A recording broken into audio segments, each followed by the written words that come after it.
Welcome back. In the coming days, Roanoke, Virginia will lay to rest two of their own. A photographer at WDBJ television, his name is Adam Ward.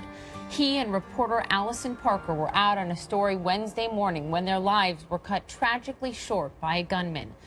The killings captured on live television left a nation stunned in horror and disbelief. Over the next few days, we saw Alison's father come to the cameras, sometimes barely making it through an interview without understandably breaking down.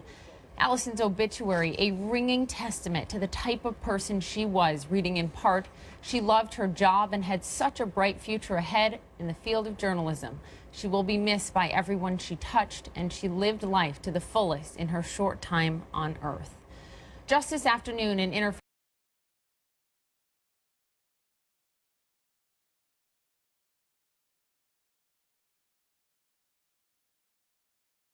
and sympathy, candles burning in honor of the fallen journalists.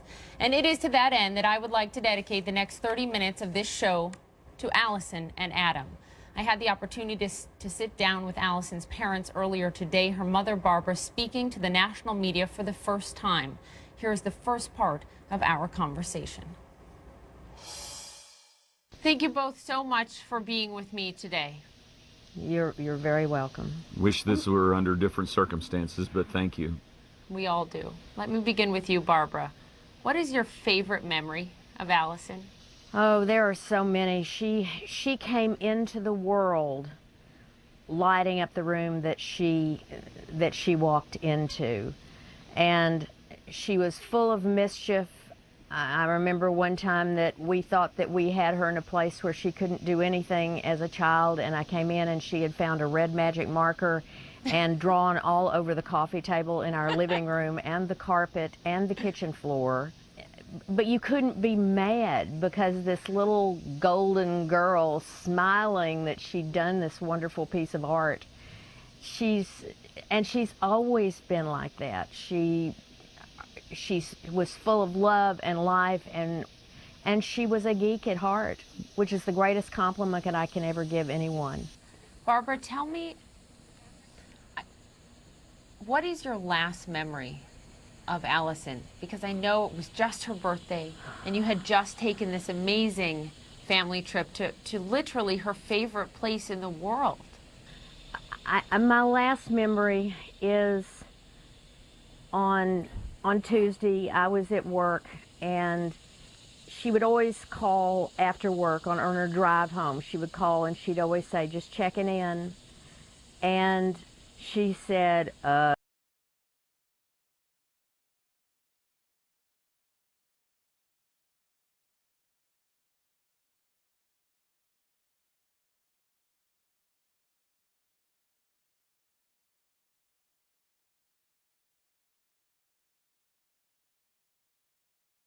she had, but she always had a smile regardless of the circumstance. And I think that Alison and I had a very, very unique relationship, unusual by any standards. If she was going shopping, and she always said when I'd come up to Roanoke with her, she said, "When you come up here, I end up spending money," because we would go shopping for her wardrobe that she would wear, and I could tell her spot on what looked perfect on her and what was the right thing for her to wear.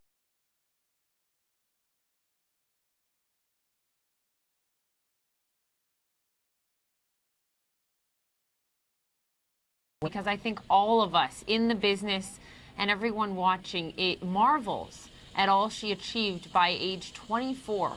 What drove her?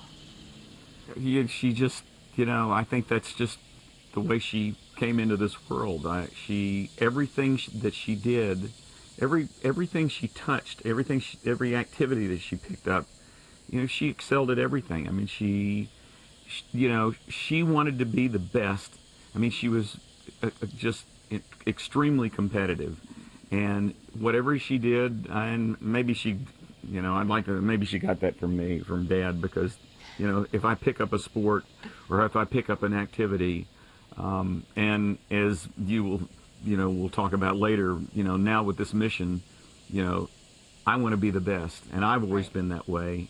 And it just sort of was instilled in her that, you know, you go at it, and, you know, thankfully she was just gifted. I mean, she beyond belief. She was. She tutored calculus at James Madison University, and, you know, how many journalism majors can tutor calculus? I mean, it was that kind of thing. I mean, she was an incredible athlete. She was an incredible whitewater kayaker, but she just was not satisfied with just, you know, doing something. She wanted to be the best. She wanted to be the best, and when she set out to do something, she meant that. She wanted to be the best and never lose a race, never mess something up.